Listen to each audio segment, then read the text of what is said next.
My earliest memory is of my mother. My impressions of her are hazy. She is a vague shape with a flowing dress and 4 limbs. She smells of wild flowers. I take no comfort in that scent, even as I am drawn towards it. She has not pushed me away. I do not remember being rejected in the past, but it feels unusual. She does not push me away. Instead, she picks me up. I think she is disgusted to hold me. Her lips are drawn back and the skin on her nose is wrinkled. I have since learned that this body language means hatred. I reach out for her. She shudders, even though the air is not cold. Our gazes briefly meet. Her pupils are thin compared to the whites of her eyes.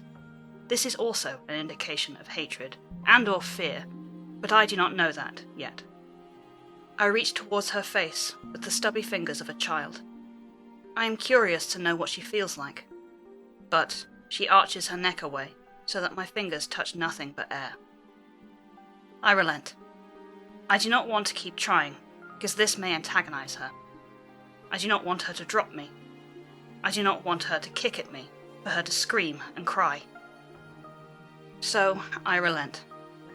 I focus on the feel of her arms around my body. I savor the sensation like something that is desperate. She holds me closer to her breast. I do not think it is because she loves me. She is simply struggling to carry my weight. I look over her shoulder and stare unblinking at the valley beyond. She is taking me into the hills. I do not comprehend what I see. There is jagged grey and patchy green. I now believe these sites to be craggy rock and hillside grass.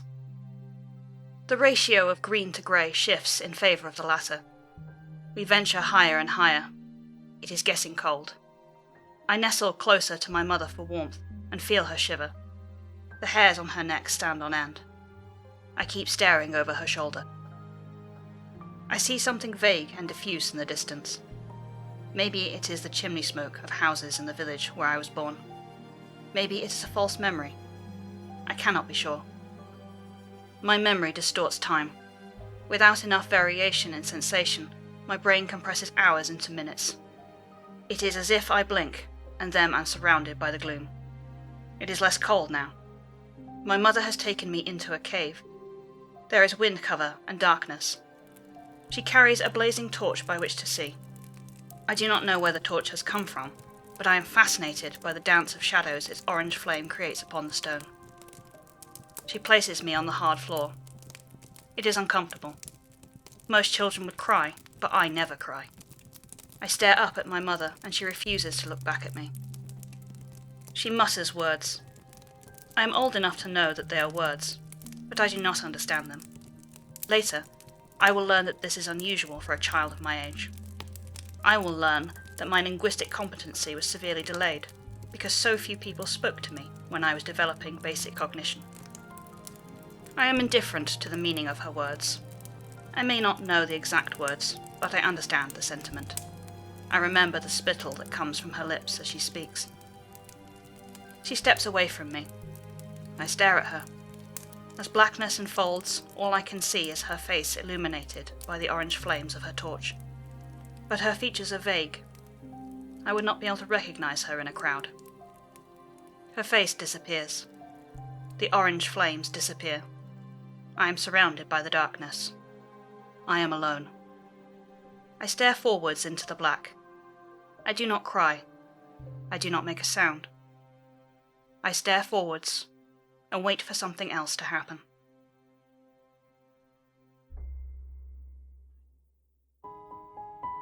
I am lucky to be alive. That is something I have in common with all of my sisters. I am what is known as a psychic null. We are the product of a rare mutation that sunders our essences from the metaphysical dimension called the warp.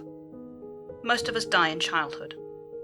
This is because genetic baseline humans find us to be very unpleasant.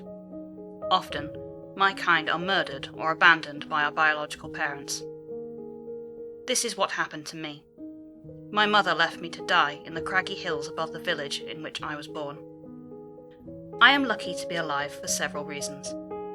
The first reason I am lucky to be alive is that I was comparatively older when I was abandoned. Though my cognitive development was severely delayed through neglect, I understood hunger and thirst, and understood how to alleviate such discomforts through eating and drinking. The second reason I am lucky to be alive is that I was born on a world where natural water and edible flora are common. I do not remember this, but I am told that the roof of the cave in which I was abandoned was partly eroded by a nearby stream. This meant that the roof formed cracks. Through these cracks, light and water could travel and cultivate an edible fungus along grass moss.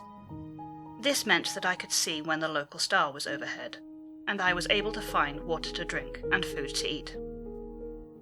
The third reason I am lucky to be alive is that a bailiff of the planet's local government passed through my village soon after I was abandoned. I do not know his name, but I know that he was male. When he collected tithes from the locals, he learned that a child had been abandoned in the hills.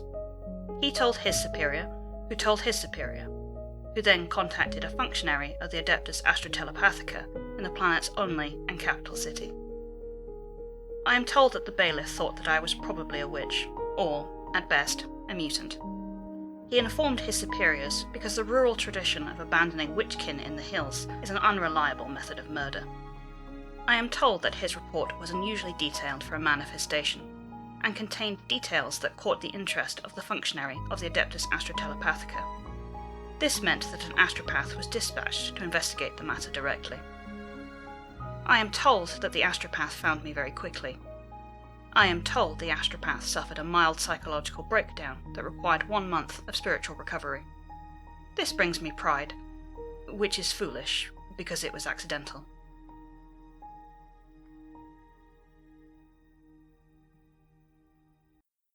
Because I am lucky and did not die, I have the opportunity to live a life that has purpose.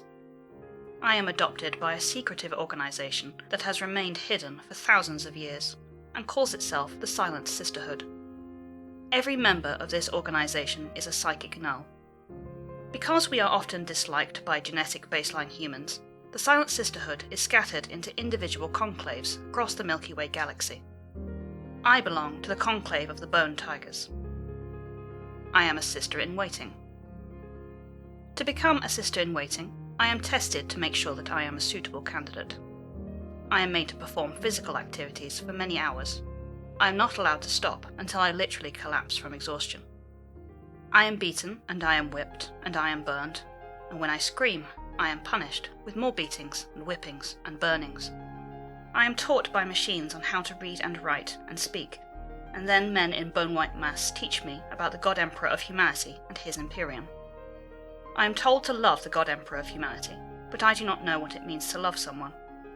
I am told to be loyal to him and to never renounce him. This, at least, I understand. The next time they beat me, I am told that the pain will stop if I renounce the God Emperor of Humanity. This confuses me, because I have been told never to renounce the God Emperor of Humanity. Then I realise that there is no contradiction, because telling me that the pain will stop if I renounce the God Emperor of Humanity is not the same as telling me that I should renounce him. They beat me and whip me and burn me, and sometimes I scream, but I never renounce the God Emperor of Humanity. Maybe this is what it means to love someone. This period of testing is the most physically unpleasant of my life, but I am not unhappy. I am not unhappy because there are other girls taking the tests with me. I am not unhappy because I understand that these are tests, and that, if I pass, I will belong. I am very happy when the tortures stop, and I am told that I am a sister-in-waiting of the conclave of the Bone Tigers.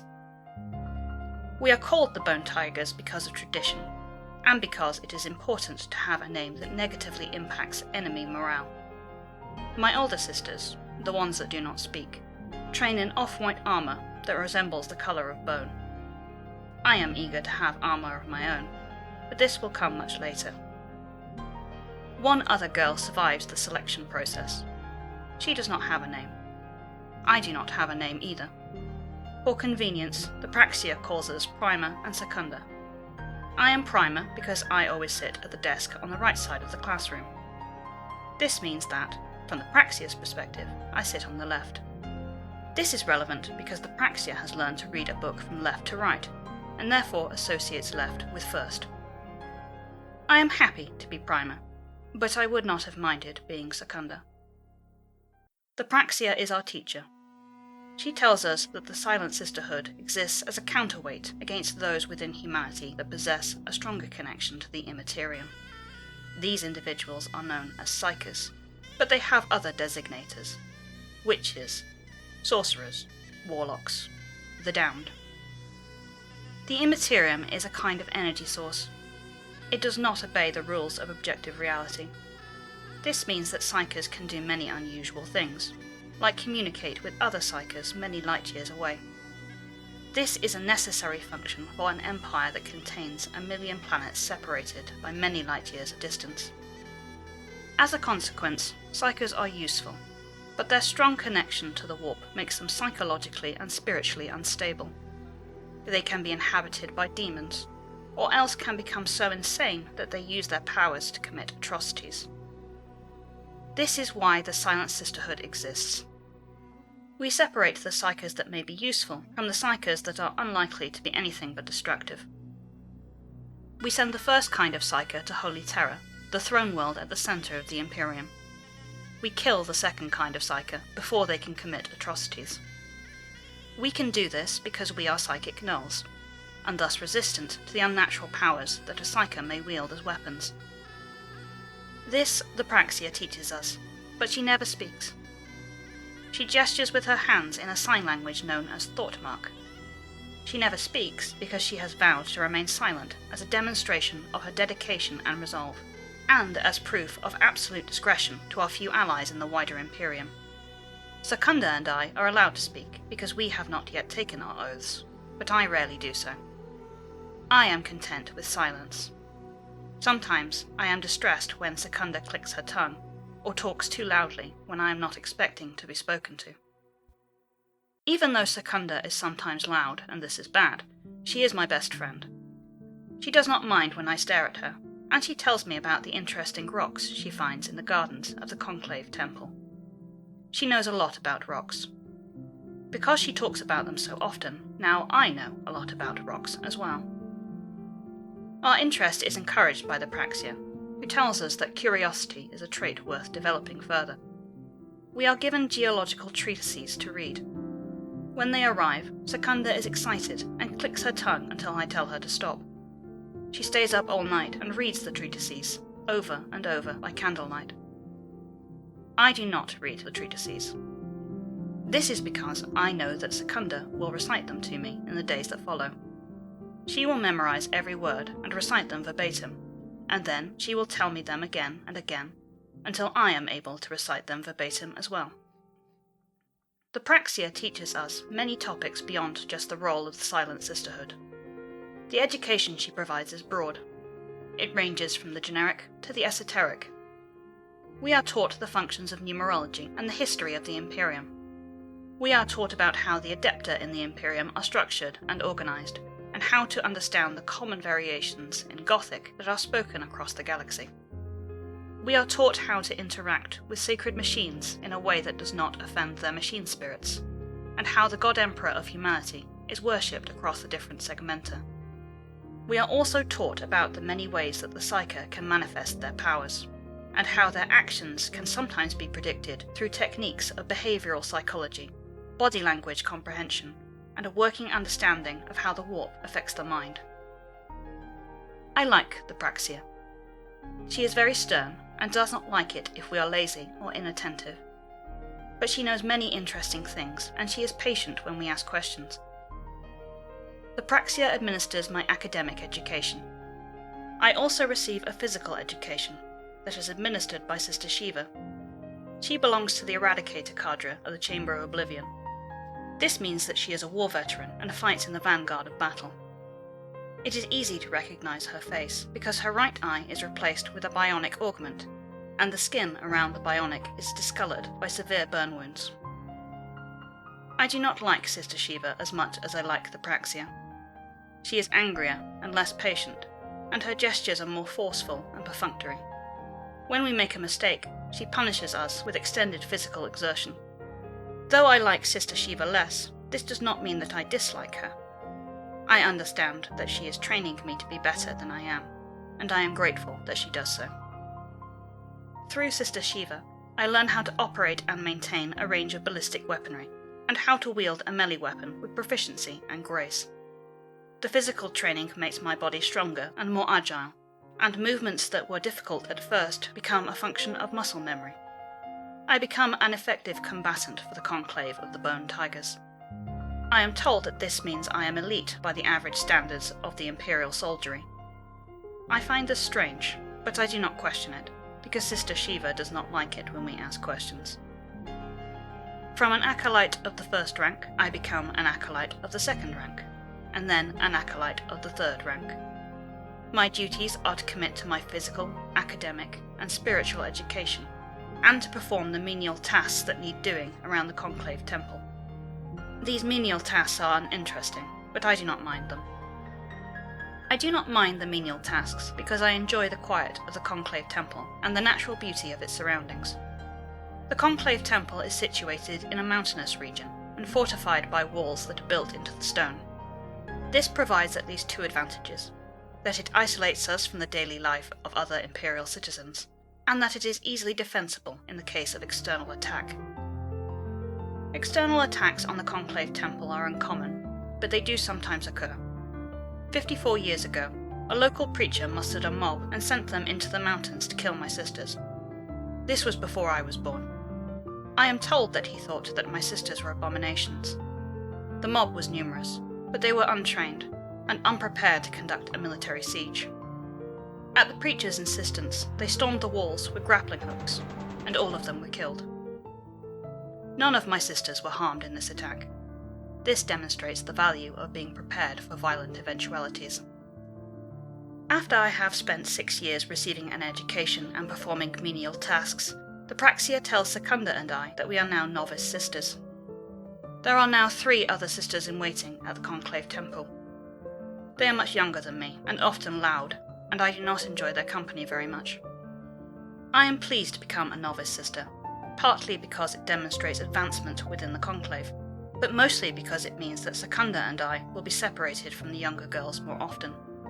We no longer have to perform menial tasks, and the extra time this provides is dedicated to more advanced studies of witch lore and military techniques. One day, I see Secunda telling one of the sisters-in-waiting about a rock she has found. It makes me unhappy, and I do not understand why. When Secunda and I next train in the practice yard, I am more aggressive than normal. I leave a welt on her arm that turns red and then purple. She does not make a sound, but she stares at me in a way that makes me feel unhappy. In the evening, she sits on her bed and tells me about a new geological treatise she has read. I stare at her and listen. When she is finished, I take a long ruler and start to smack it against my arm. She tells me to stop, but I continue until the skin of my arm turns red and then purple. I show her the injury, and she looks away. I think she is upset, but I am not sure. Before we fall asleep, Secunda tells me that my apology is accepted. This makes me feel happy. Over the weeks and months that follow, I sometimes see her telling the younger sisters about rocks again. When I see this, it makes me feel uncomfortable, but I learn not to channel that discomfort into aggression against her in the training yard. Instead, when I feel sad, I focus on my physical exercise and work my muscles harder and for longer. Sister Shiva tells me that she perceives my discipline. I am pleased by the compliment. I learn much. I am skilled with a blade, but less proficient with ballistic weapons. When Secunda and I duel with practice swords, I normally win, unless I am physically unwell or I physically overexerted myself that day. However, when we compete at the target range, Secunda normally earns a higher number of points. I don't mind this. I think that it is good that our skill sets are asymmetrical, because it means that neither of us will become jealous of the other. As we become teenagers, our bodies change. Our hips grow wider. This is good, because it means that we are better at bracing heavier ballistic weapons and carrying military equipment. The other physical changes that are biologically typical are curbed or thwarted through hormonal treatments. The level of testosterone in our blood is artificially increased to encourage muscle growth, especially in our upper bodies. These treatments also limit the growth of our breasts, which is good because it means they won't get in the way. The hormone treatments also disrupt the natural menstrual cycle of our bodies. I am pleased by this, because period cramps are unpleasant and are often accompanied by migraines that form blinding white spots across my vision. I continue to learn. I continue to train. I am content.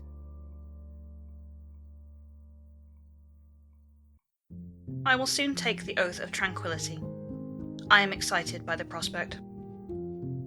The oath means that I will have to remain silent for the remainder of my life. I will not speak, nor scream, nor grunt, even if I am in terrible pain. I do not think this will be very different.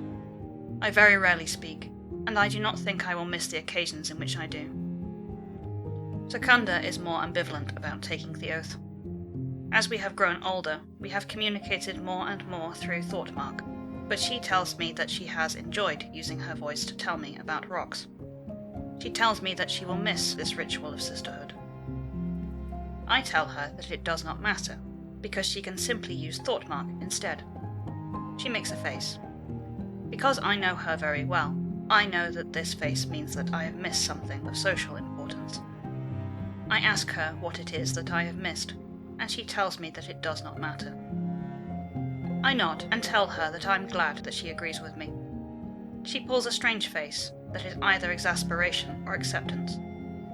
It is very confusing, because these emotions are conflicting, but it is an expression that she often makes in my presence.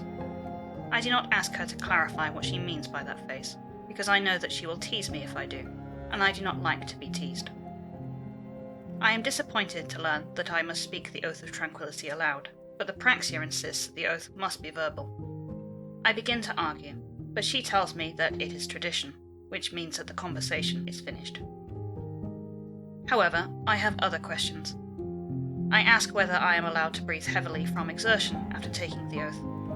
The Praxia tells me it is fine to breathe heavily, unless I am exaggerating it on purpose. This is good, because sometimes I pant when I am physically exhausted. Because I am Primer, I take the oath first. All the sisters of the conclave are present, even Knight Centura Amala. I kneel before her and try not to stare at her artificer armour, even though it is very interesting. I, Primer of the conclave of the Bone Tigers, Null Maiden of the Silent Sisterhood, thus make this oath, that no sound shall cross my lips, whether semantic or non-semantic, from the conclusion of this oath to the moment of my death. This I swear before my sisters, and to the God Emperor of Humanity, the Master of the Imperium, and he who sits on the golden throne of terror. I step away from Knight Centura Amala. Secunda steps forward. I am pleased to have taken the oath, and to have become a full sister of the conclave, but I do not otherwise feel any different. I stare at Knight Centura Amala's artificer armour while Secunda makes her oath, and remain distracted even when she stands up and takes her place beside me. Knight Centura Amala signs that she is pleased to call us sisters. Secunda replies that she is honoured. Once the ceremony is completed, Knight Centura Amala summons us and the Praxia to her personal chambers. There, I am told that I am assigned to the Chamber of Judgment, under the direct supervision of Excruciatus Shreya. The Praxia adds that I am suited to this task, because I am unusually inquisitive, and she thinks I will do well there. Next, Secunda is told that she is assigned to the Chamber of Estates Temporal, under the direct supervision of the Praxia. The Praxia adds that Secunda is suited to this task because she is unusually patient, and very capable at absorbing and retaining information. I am sad that Secunda and I will not be in the same chamber. When we prepare to leave our shared room for the last time, my earliest memory comes unbidden to my mind. I remember how my mother abandoned me in the caves above the village in which I was born. Secunda tells me that I do not need to be sorrowful, because the Conclave Temple is not very big, and we will see each other often. She is trying to make me feel better. Even though she is unsuccessful, I am grateful that she is trying. Because I am grateful, I allow her to give me a hug, even though I do not like being touched. She smiles and tells me that I am her best friend. I am worried that she will find another sister to whom she will recite geological treatises. I am worried that she will find another best friend. But I do not tell her this, because I do not know how to communicate these things without sounding childish. She signs again that I am her best friend. I realize that she wants me to sign it back, and so I do. I think I now understand what it means to love someone. Excruciatus Shreya is easy to recognize, because she always wears ruby-coloured lenses over her natural eyes, and a buckle-studded coat of red leather. When I report for duty in the Cloisters of Judgment, she gives me a bundle that contains a silver cloak. This cloak is called a spectra vestment. It has an energy field generator that refracts the passage of light, which will allow me to blend into the shadows or otherwise distort myself from the view of others. In addition, it is reinforced to provide basic protection against melee and ballistic weaponry. Alongside this spectra vestment, I am also given a monomolecular sword and a flamer. I am pleased with this, because it indicates that my operational doctrine will put me close to my enemies. This is good, because these stratagems cohere with my key competencies. Excruciatus Shreya tells me that my rank is Questora. This is the lowest rank among the sisters that comprise the Chamber of Judgment. The Chamber of Judgment exists to facilitate the tithe of psykers in the Imperium of Humanity. I am told that the Conclave of the Bone Tigers used to have better relations with the planetary governments within the sector. This meant that the sisters within the Chamber of Judgment were primarily deployed as guards for the facilities of the Adeptus Astra Telepathica, utilising intimidation techniques to protect the operation of the tithe. This was good, because it was very efficient, and avoided expenditure of lives and military equipment. I am told that, unfortunately, the relationships between the Silent Sisterhood and the planetary governments of the sector have steadily worsened over the last 300 years. This means that the Sisters of the Conclave cannot be as visible as they were before, because this might provoke violence from local populations. This is problematic, because it is difficult to be an efficient tool of intimidation if one is not seen. As a consequence, the Chamber of Judgment of the Conclave of the Bone Tigers has adjusted its strategic doctrines. It now focuses on resolving localized, operational problems that manifest in the tithe of psykers. In practice, this means that the Chamber of Judgment primarily performs punitive operations against those that disrupt the tithe. Excruciatus Shreya tells me that I am an investigator and a prosecutor both. I understand her meaning. My first operation as Questora is undertaken alongside Excruciatus Shreya and Investigator Kavya.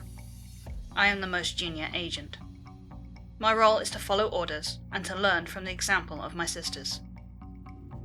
We travel by shuttle to a continental landmass half a world away. I am told that I have been on a shuttle before, but this is the first shuttle ride that I remember. I stare from the viewing ports as the mountains diminish in size and disappear behind an obscuring layer of white cloud. It is discomforting to feel so small, and to feel the reverberation of the engines beneath my feet, but I soon become accustomed to the sensation. Investigator Kavya is sociable. She asks me many questions about myself. We have eaten together many times in the shared canteen, but this is the first time we have engaged in prolonged conversation.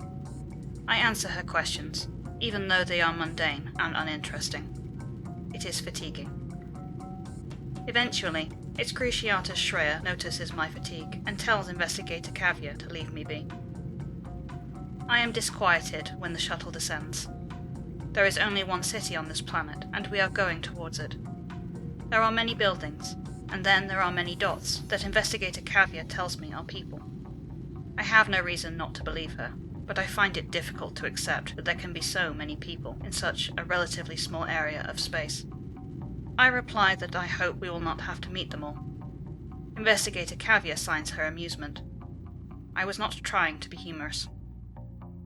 We land in a spaceport that is administered by genetic baseline humans with numerous bionic augmentations. Some personnel are so augmented that it has compromised their cognitive functionality. They walk in shuffling movements that lead me to believe that they are physically unwell.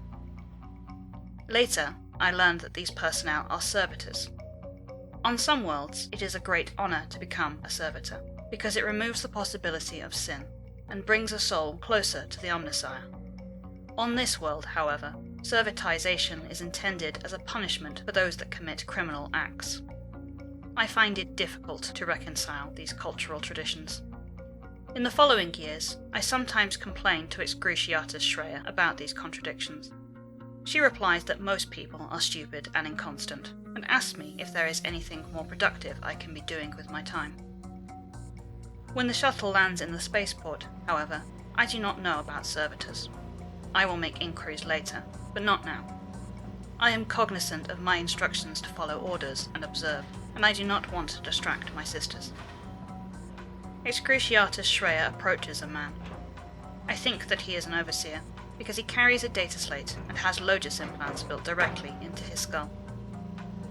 He exhibits behavioural markers that are typical of fear. I think that this man is terrified of Excruciatus Shreya. When she shows him a seal of the Chamber of Judgment, he appears to recognise its significance. He verbalises that our shuttle will be refueled and that its machine spirits will be tended to. Excruciatus Shreya signs that she is grateful, but I do not think that the man understands her thought mark. I follow my sisters to the spaceport's exit. When I pass the overseer, his eyes widen further and he takes another 3 steps back. There is an automobile waiting for us outside the spaceport. I am told that I will drive, as this is a good opportunity to learn how to do so. It is fortunate that there is not much traffic. This is because I am not a natural driver and would inconvenience others on the road. The machine spirits of the vehicle shudder and protest as we lurch forwards. I am forced to apologise to them many times before I learn how to avoid stalling their engines. Otherwise, the vehicle's operation is straightforward. Excruciatus Shreya provides directions through the city, which is good, because its vastness soon has me disorientated and lost. She tells me that I will get used to urban centres. When I begin to reply, she frowns and quickly signs that I should keep my hands on the steering wheel. I drive the vehicle towards the edge of the city. The spaceport is situated non-centrally, and it does not take much time until we have left the city proper. The only way ahead is a long road that stretches into the horizon. Excruciatus Shreya tells me that I can go faster. I do so, and am exhilarated by the sensation of speed. In the back, Investigator Kavya lowers her window. Her hair flutters wildly against the movement of the air. I am driving for a few hours. By the time we approach our destination, the novelty of driving has faded, and I am no longer exhilarated by the sensation of speed. We have travelled to an ecclesiastical monastery. The monastery looks superficially similar to the Conclave Temple, but there are dissimilarities as well. There is no perimeter of defensive walling, and the flat lands on which it is built allow for a pleasing uniformity across the roofs of its sub-buildings. I bring the automobile to a halt in the gravel courtyard outside. I stare at the main entrance. It is a large set of wooden doors that are too big to be easily operated by a normal-sized human. I notice that there is another, smaller door built into the portal. This smaller door is more functional, but demonstrates redundancy in the monastery's design. Excruciatus Shreya repeats our operational briefing. I think this is largely for my benefit, to make sure I understand. The master of this monastery is a genetic baseline human male named Kian Basu. He is a preacher. There is anecdotal evidence that he is propagating a heretical doctrine that recontextualizes the human psyche as something sacred. We are here to establish if this is true, and to execute him if it is so. The monastery contains 24 acolytes of the Adeptus Ministorum. None of them are professional combatants, but some may have practical experience of combat. They are unlikely to be dangerous, unless they are able to overwhelm us through numbers. If and when the purge begins, my primary task is to use my flamer to prevent them from overwhelming us in this manner. I sign that I understand. Investigator Kavya signs that she is impatient to begin. Excruciatus Shreya scowls at her, but does not respond. We step from the vehicle. By this time, our presence has been noticed, and a female acolyte in brown robes has emerged from the smaller door that is built into the bigger door to the monastery. We approach her. She recoils in a behavioural pattern of disgust that exhibits the markers of a fight response. I think it is fortunate that she is not carrying a weapon, and I point my flamer at her to dissuade an unarmed assault. Investigator Kavya produces her technolinguist system from her knapsack. The technolinguist system is superficially similar to a data slate with an inbuilt Pict. However, it is in fact a sophisticated machine, capable of translating Thoughtmark into written Gothic. Investigator Kavya angles the device such that it can see Excruciatus Shreya's hands, and its display screen is visible to the acolyte of the Adeptus Ministorum. "We are of the Silent Sisterhood," Excruciatus Shreya explains. "We have come to hear the doctrine of Preacher Kian Basu." The acolyte of the Adeptus Ministorum replies that she does not know what the Silent Sisterhood is, and that we are not welcome at this monastery. "We will be admitted," Excruciatus Shreya tells her. "We have sanction by the authority of the God Emperor of humankind." The acolyte of the Adeptus Ministorum verbalizes that she does not believe this claim, but that she is willing to fetch the preacher if we remain outside and do not attempt to enter the monastery. "This is acceptable," Excruciatus Shreya replies. We wait as the acolyte of the Adeptus Ministorum fetches Preacher Kian Basu. Investigator Kavya predicts that the acolytes of the monastery will gather in force. Excruciatus Shreya agrees, and explains that she will engage in deceit to reduce the probability of immediate violence. Investigator Kavya signs that this is not necessary. She adds that it may be convenient to have everyone gathered in one place for the purge. The slant of her fingers indicates that she is engaging in humour, but I am not sure why her words are funny. I think it is because it implies an absurdist bravado that is not very sensible.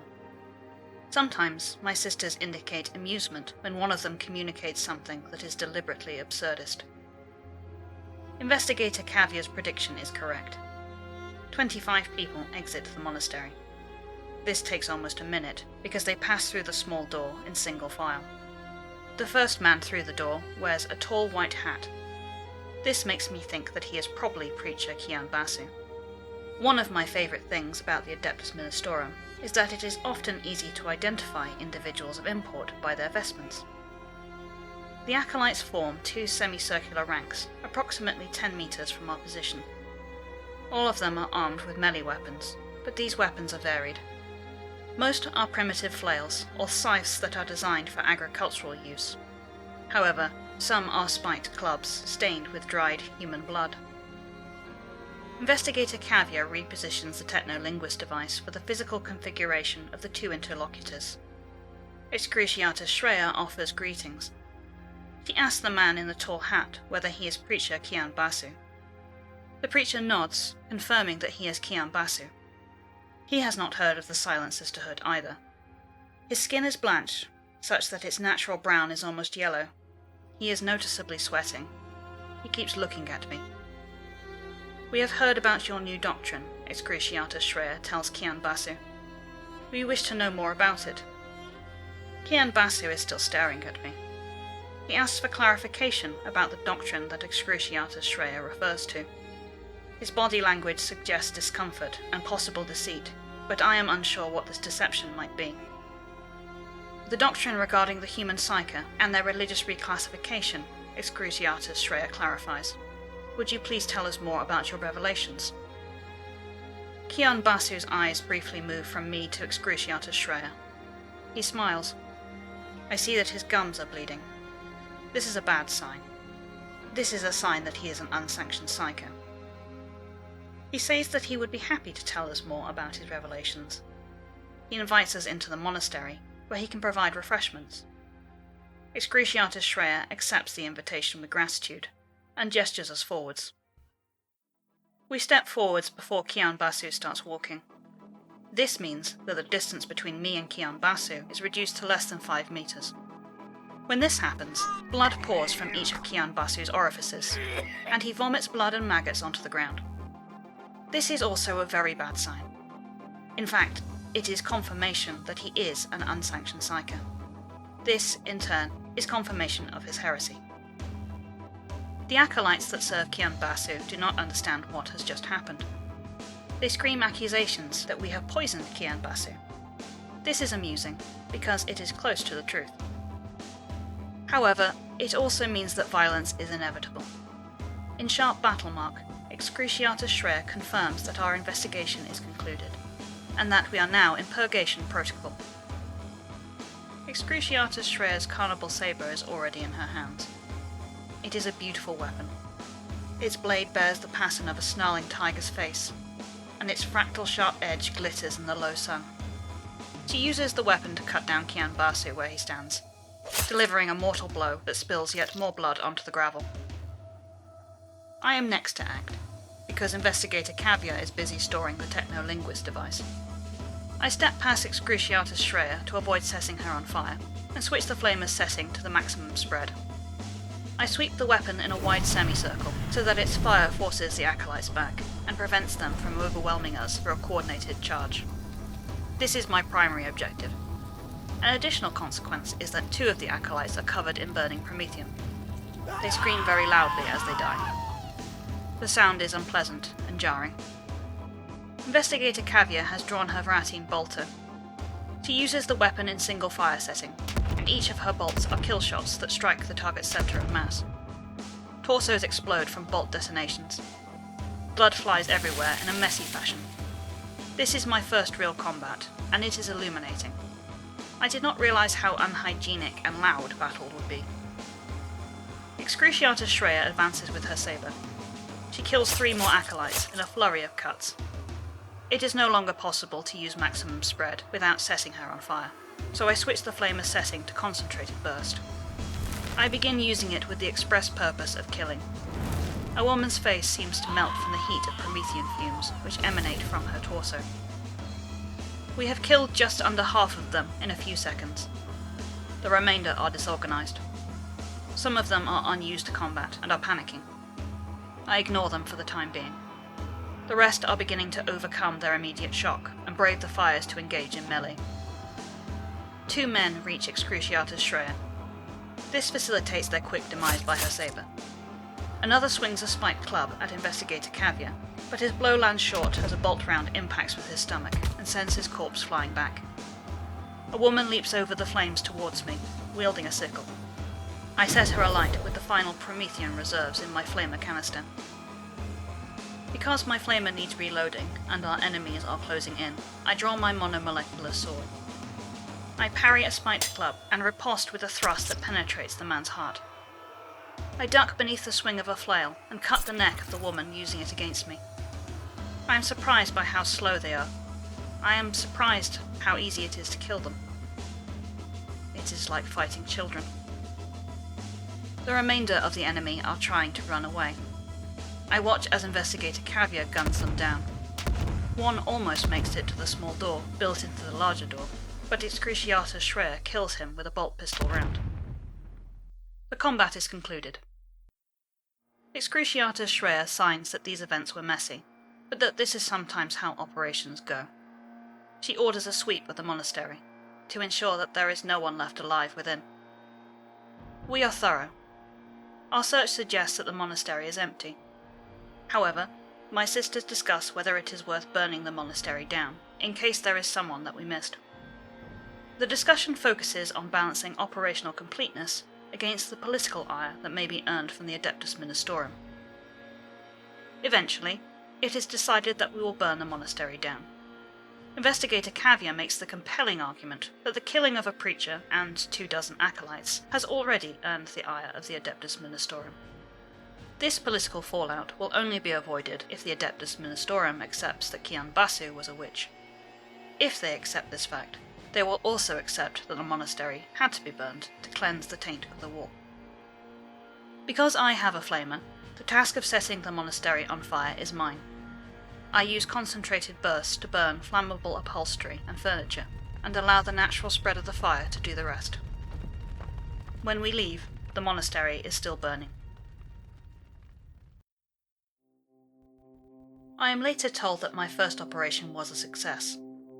I am told that I performed well, and responded calmly and efficiently to rapidly changing circumstances. I am pleased to receive this praise. I think it is deserved. It is my first operation of many. I become accustomed to travelling by shuttle, and even journey beyond the planet on which I was born. Alongside other sisters of the Chamber of Judgment of the Conclave of the Bone Tigers, I travel to other planets within this system, and even to other worlds that orbit other stars. To avoid these journeys taking hundreds or thousands of years, we travel through the warp. The warp does not feel any different to real space. This is not a surprise, because the psychological effects of travelling through the warp are not experienced by psychic nulls of sufficient power. The majority of our operations are seek and destroy missions. I experience a range of planetary climates and a range of imperial cultures. I do not mind the extreme colds or the extreme heats, but I do not like the variation in how the God Emperor of humanity is worshipped on different worlds.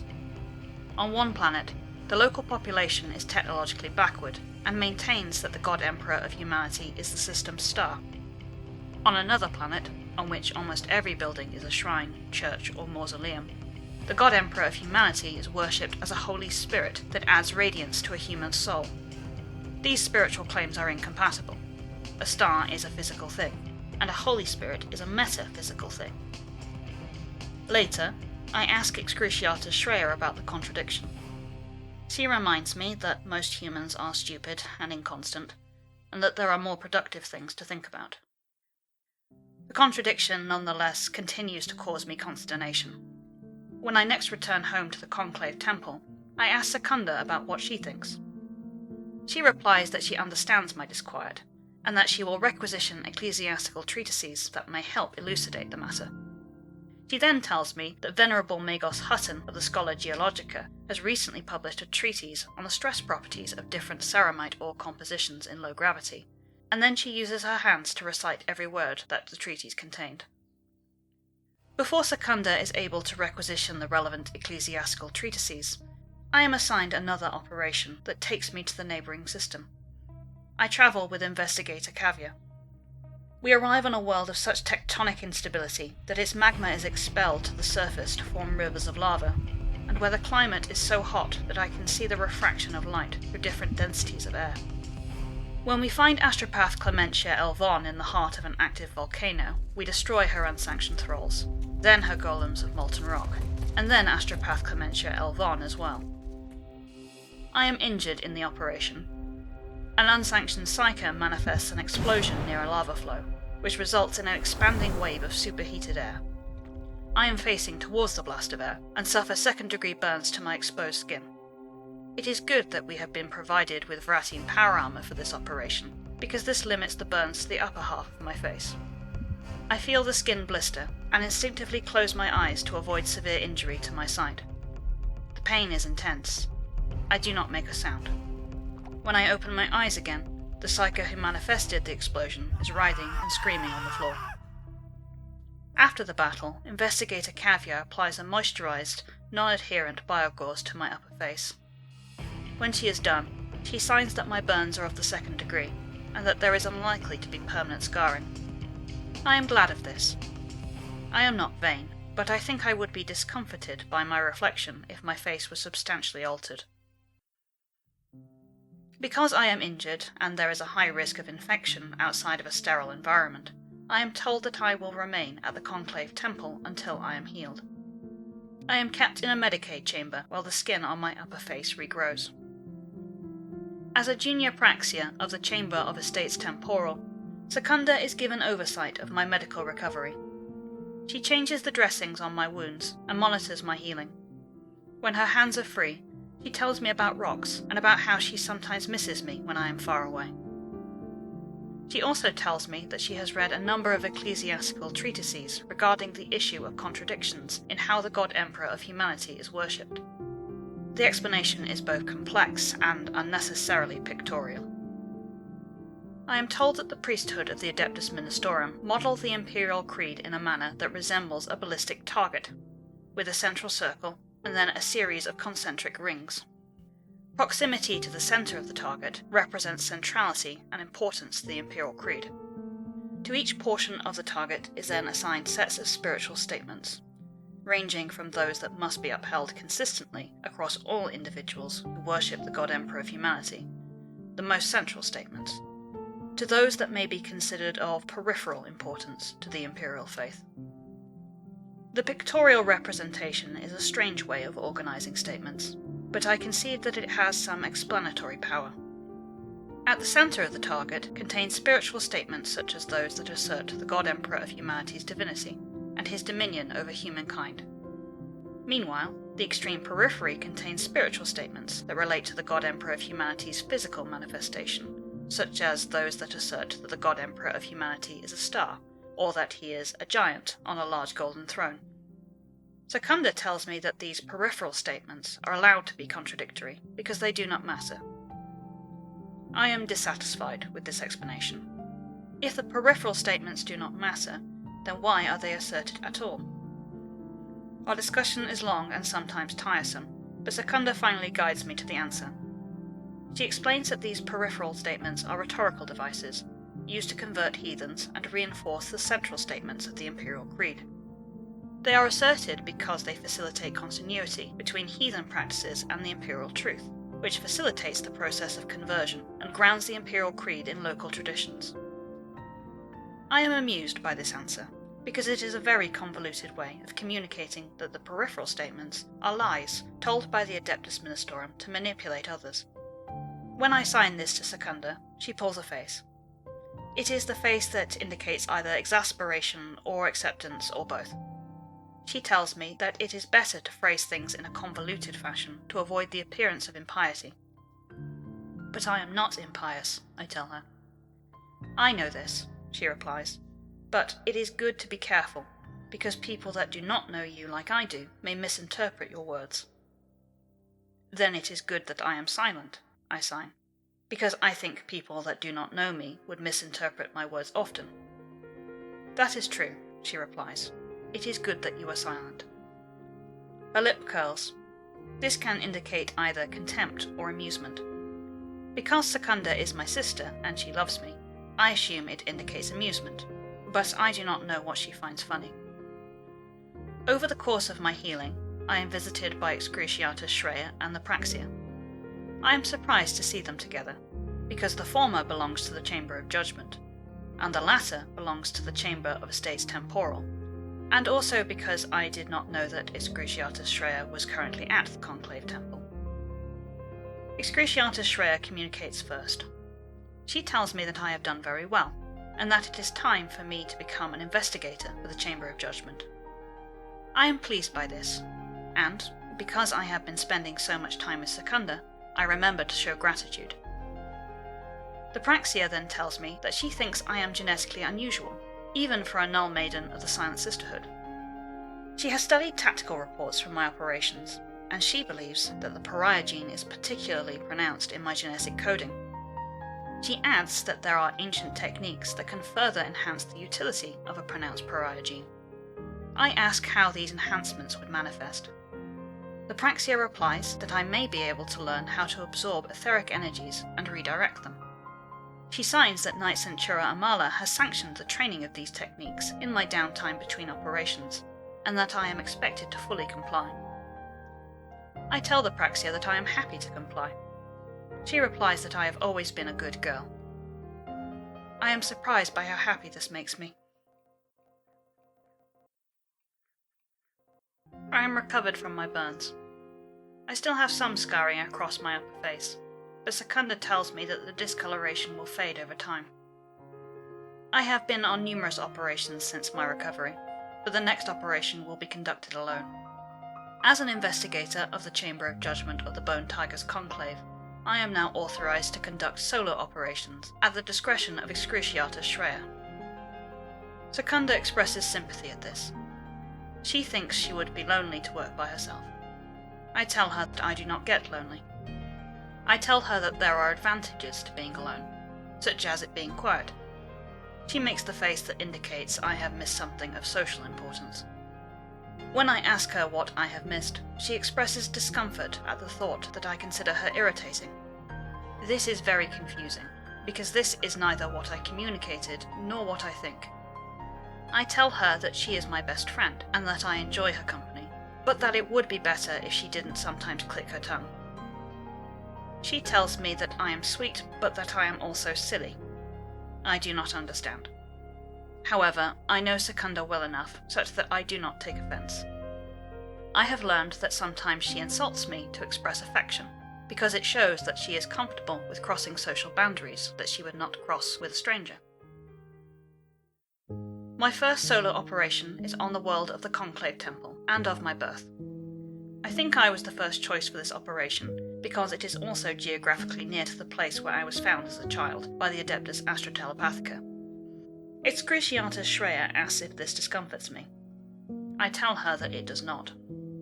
It is the truth, but in the hours that follow, I begin thinking about being abandoned by my biological mother.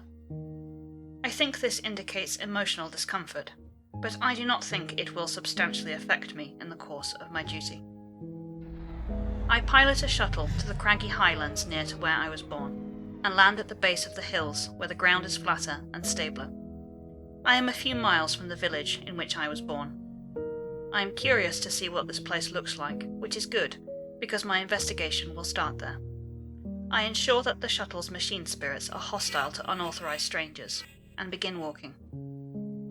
My mission is to investigate reports of a monster that lives in the hills.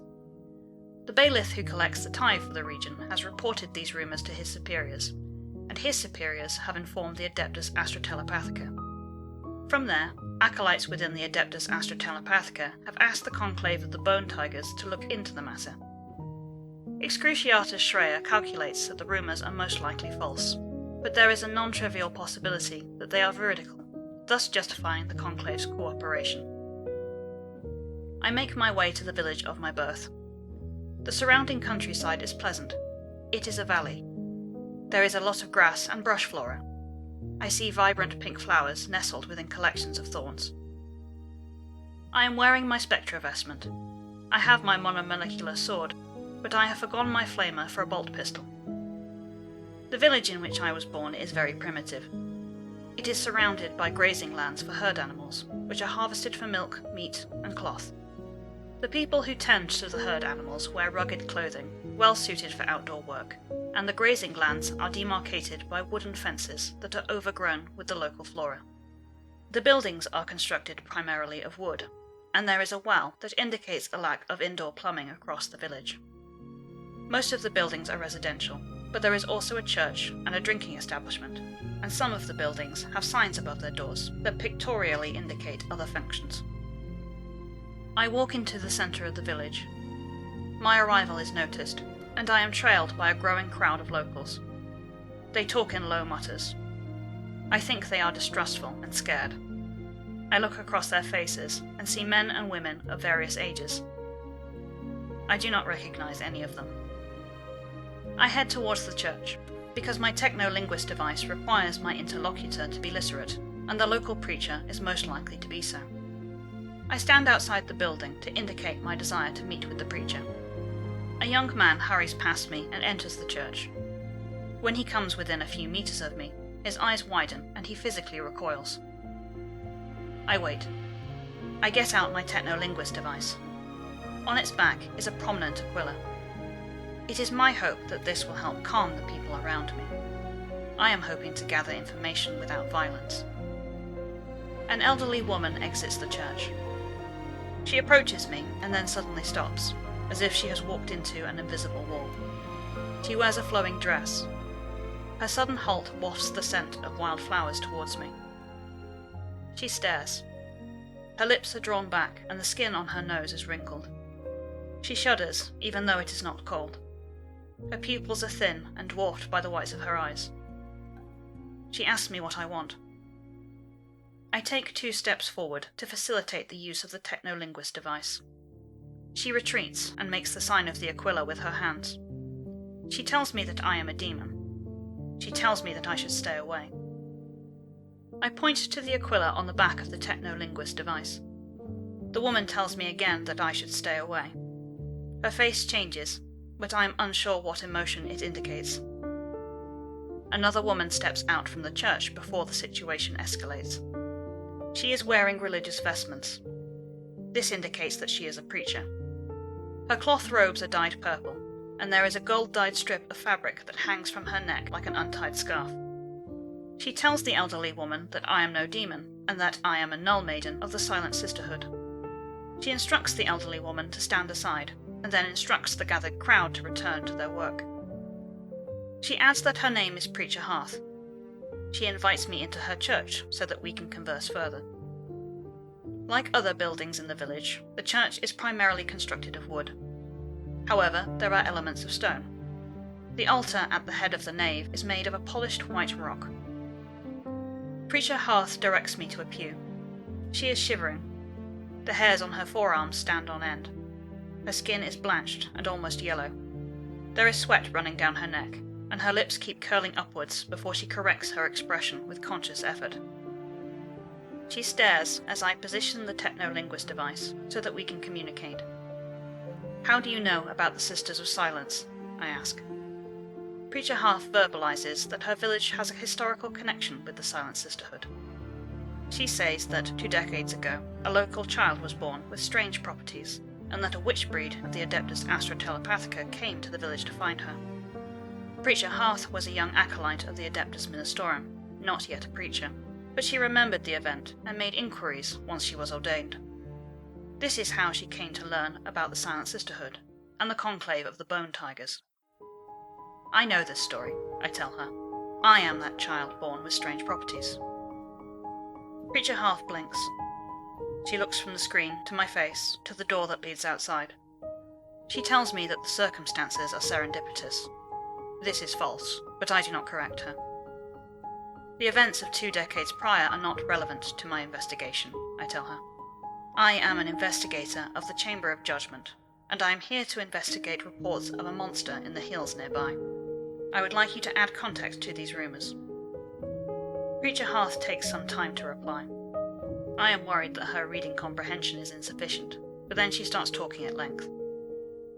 She tells me that the story is not entirely dissimilar from my own. Almost a decade ago, a child was born with minor mutations and was taken to the hills to die from exposure. Since then, there have been sightings of a mutant in the hills. These sightings have become more common and more concerning over the years. Furthermore, in the last month, the monster has begun acting against the village. A herd animal has been stolen and found partially eaten, and 2 children have become ill after drinking from the well. Why do you think that the abandoned child and the mutant are the same entity? I ask.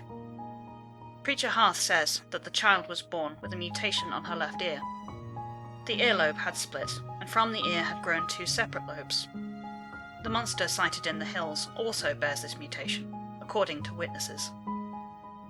What other mutations are now exhibited? I ask. Preacher Hearth answers that the monster has an additional arm that hardens along the forearm to form a club in place of a hand, and a spiked tail that oozes foulness and leaves a trail of rotten grass. In addition, a local herdsman claims that the pupil in its right eye has separated into 2, and that these 2 pupils resemble those of a felid. I ask more questions about the circumstances of these sightings.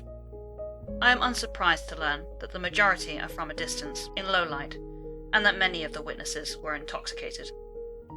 I think that Preacher Hearth intuits my skepticism regarding the reliability of these reports, because she adds that she has confirmed the existence of a trail of rotten grass. She has destroyed the evidence by digging up the trails and burning the corrupted substance, but she can take me to where the trail ended so I can begin my hunt. Bring me the children who have become ill, I reply. While I wait for Preacher Hearth to speak to the parents of the afflicted children, I am left alone in the church. It is peaceful and quiet, though I can hear muffled sounds from outside. I place my hand on the altar. It is pleasantly cool. I bow my head and inwardly inform the God Emperor of humanity that I am his faithful servant. When the door to the church next opens, I see that Preacher Hearth is carrying a young boy. She apologizes and says that the parents of the other child would not permit their daughter to be brought to me.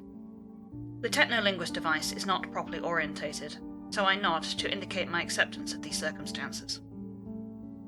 I approximate that the young boy is between 4 and 5 years old. The luster of his brown skin has faded to an unhealthy pallor. He is shivering and sweating as if from a fever. His eyes are rolled back, and his lips are moving in the shape of muttered words. I approach the boy. The results of my proximity are informative. His eyes refocus, and his lips stop moving. Some colour returns to his skin, and he stops sweating and shivering. He begins loudly crying and squirming to get away from me. He is successful. He wriggles free from Preacher Hearth's grip and flees the church, screaming for his mother. Preacher Hearth expresses amazement. She says that the boy had been so fatigued that he could barely open his eyes. I direct Preacher Hearth to the techno-linguist device. He was witch-cursed, I tell her. The mutant is a psyker. I will cure the girl, and then you will direct me to the mutant's trail. Preacher Hearth nods in rapid agreement. She asks if I need further assistance in finding the monster. No, I reply. Any further assistance would be counterproductive. I wait in the church as Preacher Hearth returns to the parents of the afflicted girl. It takes almost quarter of an hour, which I find irritating, because it indicates that the parents are being stupid.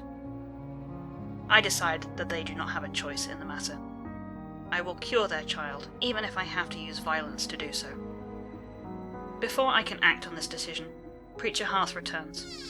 She has a little girl in her arms. As the door to the church swings closed, I see a man and a woman outside. Their body language is indicative of acute distress. The curative properties of my proximity are similarly rapid with the little girl. She is returned to her parents. Preacher Hearth expresses excessive gratitude. The parents do not. I gesture to indicate that she should lead me to the mutant's trail. The trail is upturned soil, where Preacher Hearth has directed villagers to dig up the rotten grass and take it to a fire. It is mid-afternoon. Preacher Hearth lingers as I begin my hunt. She keeps coughing. It is very irritating, and I soon gesture for her to return to her church. The process of picking up the trail is tedious but straightforward. I examine the ground in a gradually expanding spiral until I find a narrow trail of rotten grass continuing from behind a thorn bush. When I come near the rotten grass, it shrivels into mulch, and then into nothing. I activate the energy field generator in my spectra vestment. The light around me is distorted so that my outline is hazy and indistinct. I draw my bolt pistol, but leave my monomolecular sword in its scabbard. I am confident that I can unsheathe the weapon with sufficient speed. I follow the trail. The mutant's tracks lead into the local hills, via a path that is indirect and illogical. It bends and weaves, even when the way ahead is unobstructed. This does not surprise me. This is because I know that psychers are often disordered in their thinking. I walk for 2 hours. As the elevation increases, the grass is reduced to patches of resilient flora around boulders and craggy rock. It is now late afternoon. The system star begins to set over the horizon. The sunlight is tinged with red, and when I look back at the valley, I think it is very beautiful. This observation makes me feel sad. I do not understand why. Because there is less grass in these parts of the highlands, the trail is more difficult to follow. It is interrupted by patches of rock. I am forced to proceed more slowly. As the elevation further increases, it becomes colder. The trail leads me to the mouth of a cave. I place photo contacts over my eyes to provide visibility in the dark, and make my way inside. It is dark, but there are cracks in the roof of the cave. This means that some sunlight makes its way through. Because the light is enhanced by my photo contacts, I can see clearly. There is grassy moss and patches of brown fungi. I hear the sound of water dripping. It is not cold inside the cave, because the rock provides cover from the elements. I move slowly and quietly. In these conditions of low light, the energy field generator in my spectra vestment is particularly effective. As long as I am quiet, I do not think I will be noticed. There are signs that someone or something is living here. I see animal bones that have been gnawed upon and sucked clean. Chalk markings on the walls depict childish representations of a village and its people, and of a gibbous moon in a starry sky. The patches of fungi are primitively cultivated, such that some mushrooms have been left unharvested to allow more to grow in future. There are avian bone charms hanging from twine. I hear grunting and sneak forwards until my quarry comes into view. It is straining to reach a higher patch of wall. One of its hands is white with chalk. It is sketching a crude stick figure of a woman in a dress, holding a baby. This makes me pause. I realize that I feel sad. The mutant senses the proximity of the pariah gene. It sniffs and turns. It stares blindly into the darkness.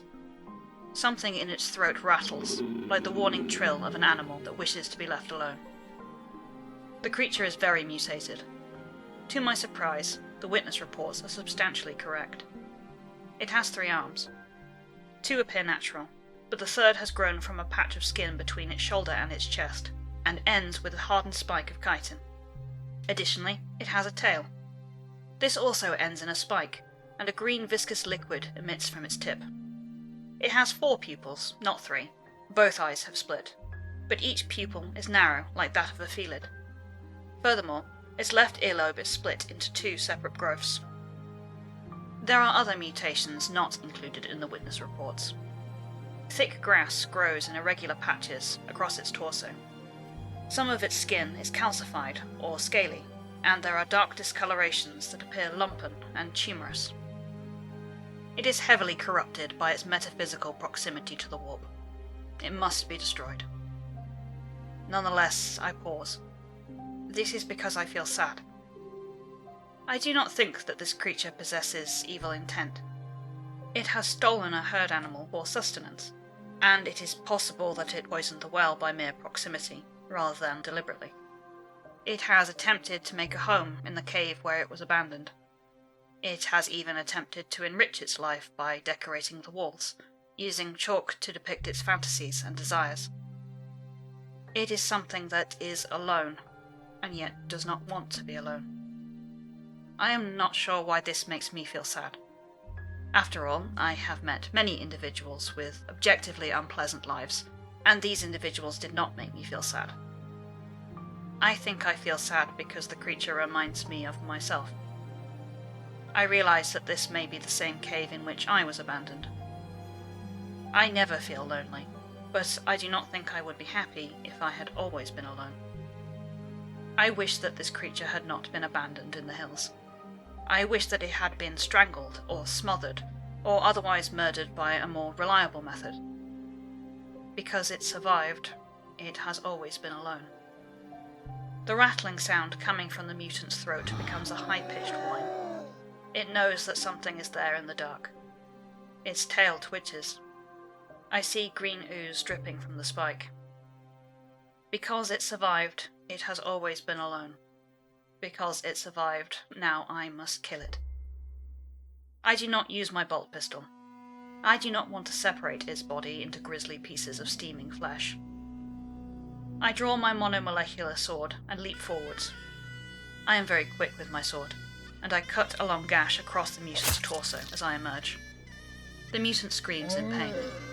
From its wound comes viscous green ichor that matches the poison from its tail. As I get closer, the ichor bubbles and corrodes the mutant's skin, and it screams even louder still. Because its physiology is corrupted by the warp, the mutant is still alive and dangerous. It punches out at me with its third arm, attempting to skewer me on its spike. It is a clumsy and desperate attack. I parry the limb with my sword, and the blade severs the arm at the elbow. As my monomolecular sword parts flesh, I roll my left shoulder back to avoid the momentum-driven spike of its severed appendage. The mutant howls. Etheric energies begin to coruscate across its body. That it is able to do this with me so close demonstrates an intimidating level of psychic potential. However, I am not dismayed. I utilize the technique sanctioned by Knight Centura Amala. The warp energies flow from the mutant's body and form a black halo behind my head. The mutant convulses. It falls back, agonized by the draining of its essence. It lashes out with its tail, but its stinger falls short. I feel the psychic energies behind my head as a pressure headache. Their metaphysical properties invert, and I release my hold upon the etheric mana. I allow the inverted energies to return to their source. The effect is instantaneous. The pressure headache disappears. The mutant drops dead. I behead it to make sure.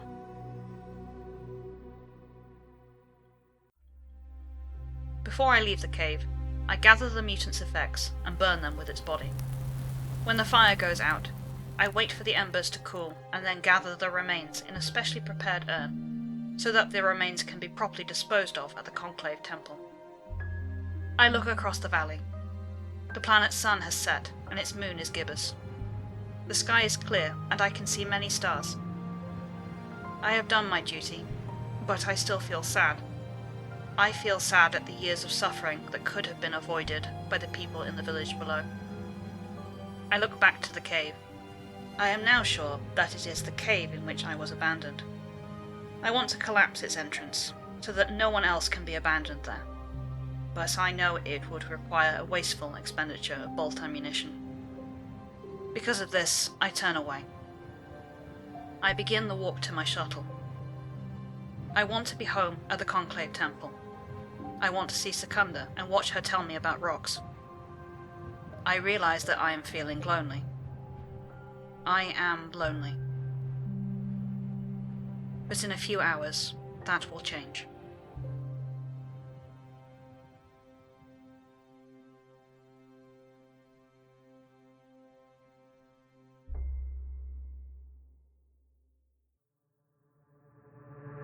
Thank you for listening to this video from the Archive Tower. If you enjoyed this story, please like and subscribe to the channel.